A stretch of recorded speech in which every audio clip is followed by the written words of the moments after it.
A Lincoln man had his check stolen, so he called his bank and he put a stop payment on it. And when he found out it wasn't a permanent stop, he called Kurtis. Yeah, what does stop really mean stop? Banks and credit unions charge a fee to put a stop payment on a check, and it turns out that stop is not forever.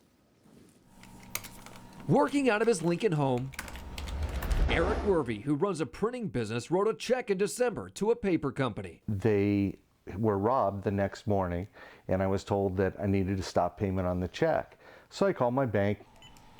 That stop payment cost $30, but when he got the confirmation in the mail, he noticed what's called a release date, which meant the bank would only stop the check for 6 months. I said, you got to be kidding me. I thought when you put a stop payment on a check, it was permanent. We checked with some major banks and credit unions and found the fees for stop payments range from $20 to $34, and in each case, they only last 6 months. They're technically just following state law, which does state that they're effective for 6 months. The law's been on the books since the 1930s, says Beth Mills with the California Bankers Association, although many banks like Eric's Bank, U.S. Bank, consider checks no longer negotiable after 6 months, which means that 6-month stop should be long enough. Just in case, here's an idea.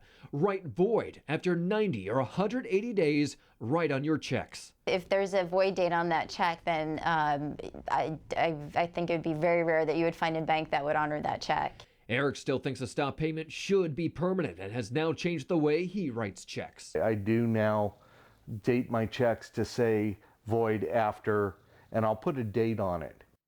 Well, technically, checks do not expire, but even if it's policy not to cash a check after 6 months, old checks can make it through an ATM or if a teller is not paying attention. So he does this on his checks. He writes the Now he void does. after a certain date. I mean, will that really stop the check from going? It should, but again, if you sneak it through an ATM or if there's a teller not paying attention, there's a good chance that check can go through after 6 months. But if you put it on there, you might have some recourse and say, hey, I said don't cash that. So you might be able to get some money back. Okay, sir. All right, if you have a consumer problem you can't resolve, maybe we can. You call our hotline Monday through Friday, 916-374-1343, or better yet, go to our website, cbssacramento.com, click on Contact Kurtis, and fill out our form. All right.